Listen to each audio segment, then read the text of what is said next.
Ladies and gentlemen, we are back with Tap Into the Truth. Thanks for staying with us and coming to the other side. We're talking about media bias from just this past week. There's been several examples, and these are just a few. But in the grand scheme of things, there are other things going on too, and I wanted to touch on something.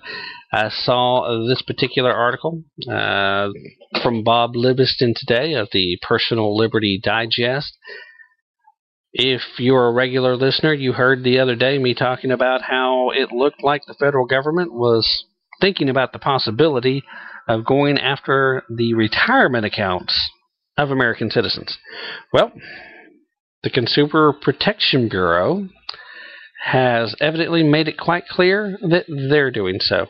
Let me read you the article that Bob Livingston did. For those of you who aren't familiar with him, Bob Livingston is one of the longest-standing libertarian-style writers. He's been doing newsletters for years. I think most of the people that would listen to this show on a regular basis probably already know Bob. But anyway, if you aren't a subscriber to the Personal Liberty Digest, it is a free newsletter. I suggest you go ahead and look it up. But anyway, the point is, here's the article. Consumer Protection Bureau eyeing U.S. retirement funds. The U.S. Consumer Protection Bureau says it is worried that Americans, particularly those from the retiring baby boom generation, are too stupid and gullible to manage their own retirement savings, and is exploring whether it has the authority to manage people's retirement funds on their behalf. There is a $19.4 trillion in the pension funds and 401ks and individual retirement accounts of Americans. The psychopaths in government have had their eye on those funds for years. Confiscating that money and exchanging it for more government phony money would stave off the collapse for a while longer. While the money is supposedly yours, government has so regulated it that you can't really have it until you reach a magical age that it establishes. In reality, the legislation setting up IRAs and other retirement vehicles was designed to prop up failing stock markets and transfer wealth to the banksters mob. Now they want to break into your piggy banks. The Securities and Exchanges Commission and the Department of Labor are the main regulators of the U.S. retirement savings vehicles and funds. However, the Consumer Bureau, established by the 2010 Dodd-Frank Act, sees itself as a potential catalyst for promoting a coherent policy across the government's. 3 anonymous people briefed on the discussions told Bloomberg Magazine, if you haven't already, it's time to consider taking the penalty and removing your money from the hands of the bankster mob and buy real money, gold and silver. But don't buy funds or promises of gold and silver. Buy the real thing and store it in your possession. Now, I've been reading things from Bob for a while now, and the truth is he is almost always on point.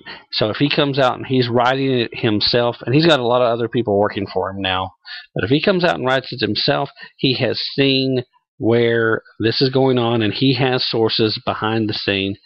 He knows. So if you hear him saying something, you better pay attention to it. I know I'm seriously thinking about changing up my retirement account. I don't have a very extensive one, but I certainly am not in a position where I can afford to lose what little bit I have.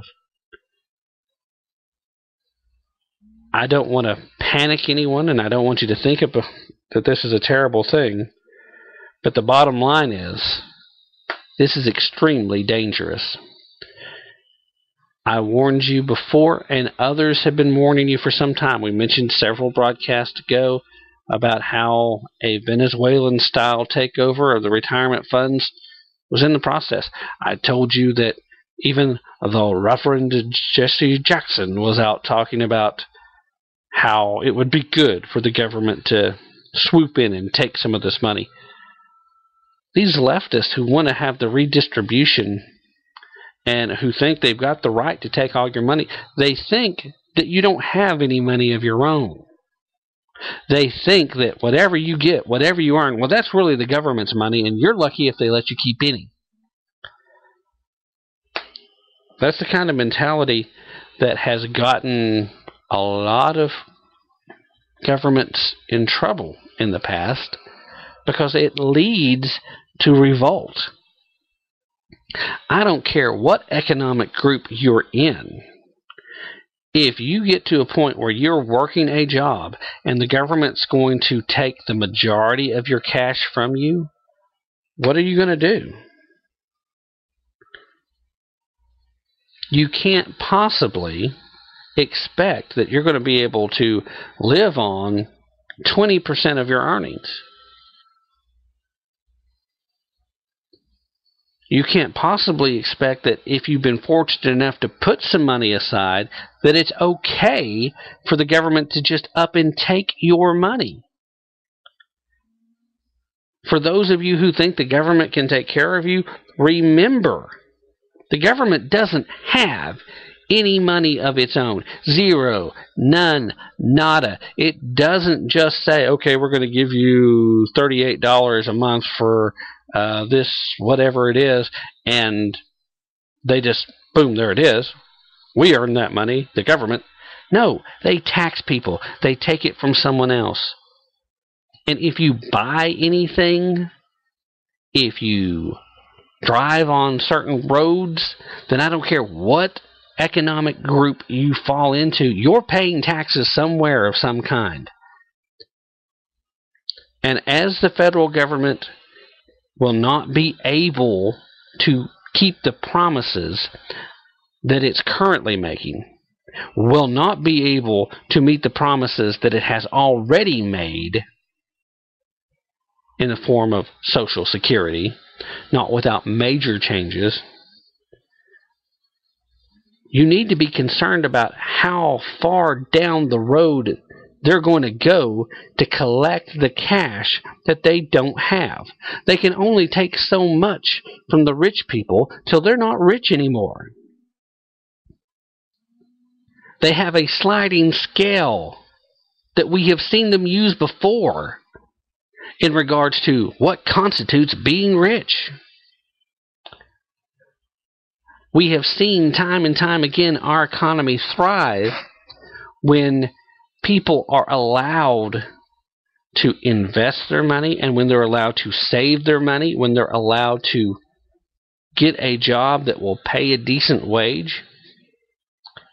But we've also seen what happens when governments at any level mandate a false bottom on what a minimum wage will be. In places where the unions are dominant and have for decades controlled what the average wage of people are, the cost of living goes up. Because in order to work in a place, you got to pay close to what's going on somewhere else. You have to be competitive. And if you have to pay your people $10 an hour, and every service provider you use has to pay their people $10 an hour, that means they have to charge you more for their services in order to pay their people and still offer you your service. So all of your expenses go up. It's not just your payroll. And for most companies, payroll is one of the biggest obligations they have. But if you're a manufacturer of some type, you have got to buy other products, other services. You make purchases. And if they have to pay their folks that much more too, all it does is it pushes the cost of living up. Take a look around the country. Why is it more expensive to live in New York City than it is to live in Knoxville, Tennessee? Why is it more expensive to live in Los Angeles than it is to live in Ogden, Utah? the places that have the highest mandatory wages are the places that it's most expensive to stay. Not only is it a zero loss, usually it's actually a net loss in total. It costs you so much more to live there that the higher wages actually put you at a lower financial level. Here in this part of the country where I'm at, here in East Tennessee, in most of the area, if you're making $36,000 to $42,000 a year, you can live nicely here. That kind of money will not keep you in a halfway decent apartment in some parts of this country. Here, you can have a nice house, be driving a couple of nice cars out in your carport or garage, and still have money left over to save or invest.